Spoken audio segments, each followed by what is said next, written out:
All right. Let's talk about the inheritance of religion in modern society. You know, I want to talk about spanking. Spanking does one thing. Let's talk about being rational. You know, we atheists want to be rational. And it's hard sometimes to take a good hard look at ourselves and our parents and people that we love and be critical about things. We don't want to criticize the people that we loved and maybe how they raised us and things like that. And there's a lot of really good information out there on the internet and a lot of great studies. I looked a lot of it up recently, and it was really scary. And you know, I've always been against spanking, but I never realized that there have been a lot of long-term studies showing that spanking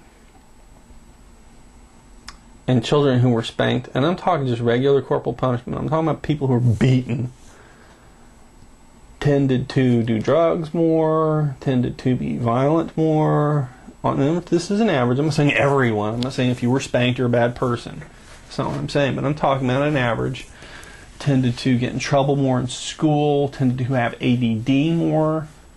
Tended to resort to violence more often as a tactic, eventually as a problem-solving issue.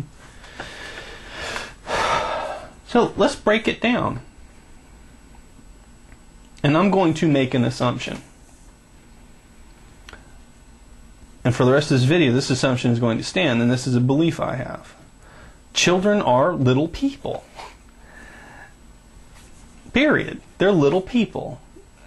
So you have to put yourself in a child's place. What does spanking the child teach them? What does it teach them? What would it teach me? That someone bigger than me who can hurt me gets what they want when they want it, because they can hurt me and overpower me physically.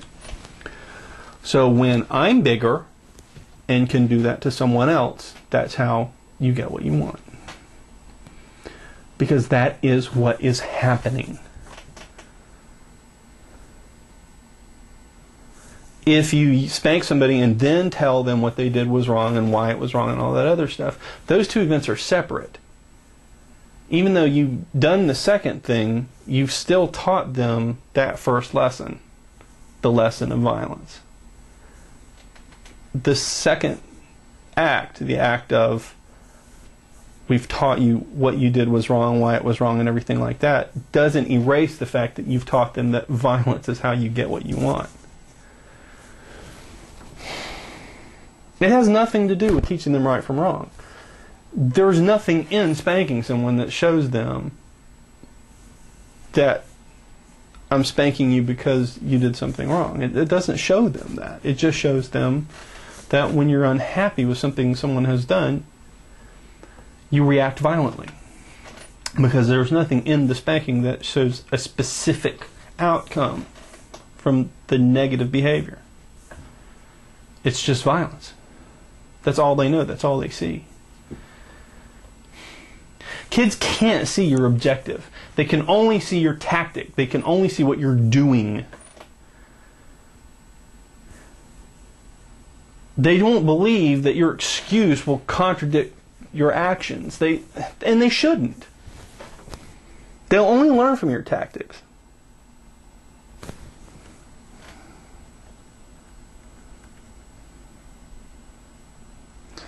Now, those are the facts. Now, here's my opinion about it.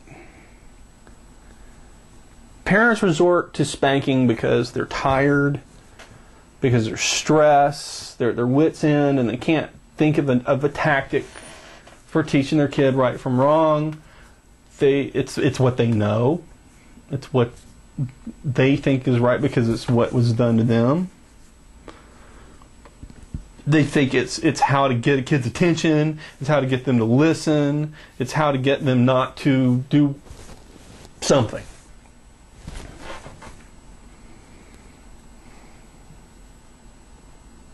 And it's that last resort. Even the parents that said they never hit their kid, you know, and it's that one time when the kid runs out into the road and scares the shit out of the parent, and they think it's the only way that they can get through to them because they're so scared, and they have to do this one thing because they think it's the ultimate punctuation to a lesson. You know, and this whole thing of I was spanked and I turned out great is bullshit. Like I said, you know, that's like saying I did heroin and I'm okay. You know, that's not logical. And using things like a pat and a spank and all, it's hitting. It's hitting. You know, if it's done to an adult, it's assault and battery.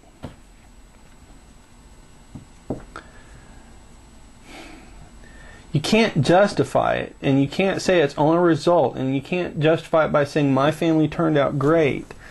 You can't say it by that's different and we're not like them. You know, you can't say other people need counseling and other people need to take classes to learn how to raise their kids, or other people need to read books to learn how to raise their kids, but not me because my family didn't need to. Or I've already raised kids and they turned out great, you know. And, you know, the hits just keep on coming. But it's not accurate. Hitting is hitting. Hitting is hitting. There's not different kinds of hitting. If you don't feel that it's just, if somebody's justified to hit you, then it's not justifiable to hit a kid.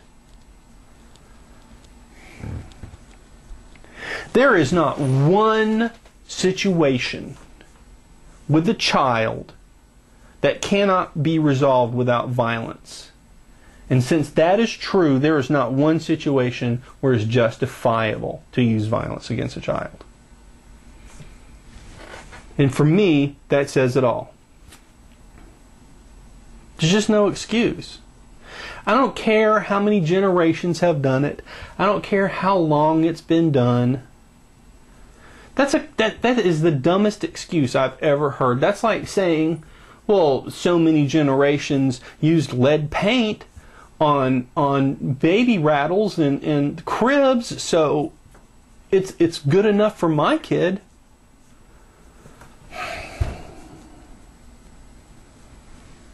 It doesn't make sense.